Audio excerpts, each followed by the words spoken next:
మాజీ పీసీ అధ్యక్షులు మాజీ రాజ్యసభ సభ్యులు హనుమంతరావు గారు, సభా నిర్వాహకులు జాగృత శ్రీనివాస్ గౌడ్ గారు, శ్రీకాంత్ గారు, చారి గారు, అదేవిధంగా మా బాలలక్ష్మి గారు, వెంకయ్య గారు, మట్టి సాయి కుమార్ గారు, చిరంజీవి గారు, పెద్దలందరికీ, మహిళా సోదరులందరికీ చాలా గర్వమైన సందర్భం.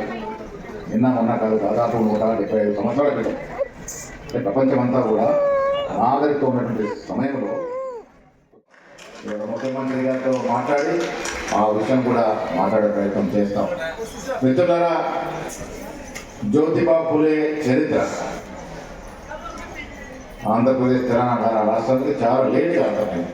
బాలగౌడ్ గారు బీ సంఘం అధ్యక్షుడు ఉన్నప్పుడు మొదటిసారిగా జ్యోతిబా ఫులే ఆనాడు హనుమంతరావు గారు, జగన్నాథరావు గారు, కొండలక్ష్మణ్ బాబుజీ గారు అంతా సంకల్పం చేసి మొదటిసారిగా జ్యోతిబా ఫులే జయంతిని నేను కూడా 86లో 87లో హైదరాబాద్ నిర్వహించడం జరిగింది. అప్పటి వరకు జ్యోతిబాలే అనేటువంటి గొప్ప నాయకుడు ఈ ప్రపంచం నుంచి కూడా అంజయ్య వరకు ఎంతో మందిని మరి గొప్ప కళాకారులుగా కవులుగా ప్రజల్ని చైతన్యవంతం చేసినటువంటి కళాకారులు, వారిని కూడా ప్రత్యేకంగా గుర్తించి వారికి రెస్పెక్ట్ అంటే గౌరవాన్ని కూడా గౌరవించుకోవడం కూడా జరిగింది.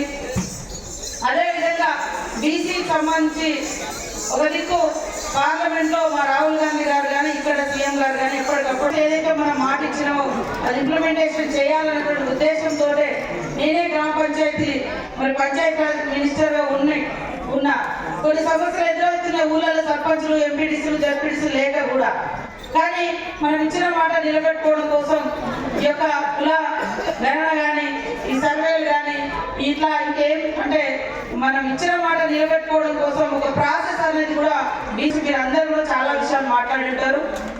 కానీ మతము కులము ఇంకా అది విడతలేదు ఆ జాడ్యం. మరి ఇక్కడ బయలుదేరింది. ఇవాళ నేను అంటున్నా, ఇవాళ బీసీ సమయం లేదు. నేను ఒకటే నిమిషం మాట్లాడి ముగిస్తా. బీసీలు ఎవరికి లోకువ కాదు, బీసీలు బలహీనం కాదు. బీసీలు అంటే బ్యాక్వర్డ్ క్లాస్ కాదు, బీసీలు అంటే బ్రిలియంట్ క్లాస్ అనే విషయాన్ని ఎవరు కూడా మర్చిపోద్దని చెప్పి స్థలాన్ని గుర్తు చేస్తున్నారు. బీసీలు అంటే బిగ్గెస్ట్ క్యాస్ట్, అదే సమయంలో బీసీలు అంటే బెస్ట్ క్యాస్ట్. బీసీల పరిస్థితి ఎట్లా ఉంటుందంటే నేను ఒక చిన్న ఉదాహరణ చెప్తా.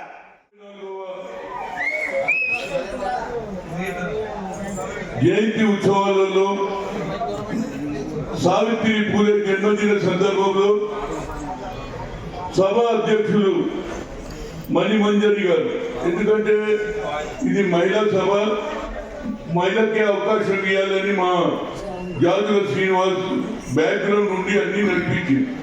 దీనికి ముఖ్యంగా మా పిసిసి అధ్యక్షుడు మహేష్ కుమార్ గౌడ్ గారు, అదే చిరంజీవి గారు, చాలా మంది మిత్రులు, ఇప్పుడే మెట్టు సాయి మాట్లాడిండు, అదేవిధంగా ఇందిరా శోభ గారు, చారి గారు, అదేవిధంగా మా గౌడ్ గారు, చాలా మంది ఉన్నారు ఇక్కడ. మాట్లాడిన వాళ్ళందరూ వెళ్ళిపోయింది, ఇక మిగిలింది మేమే.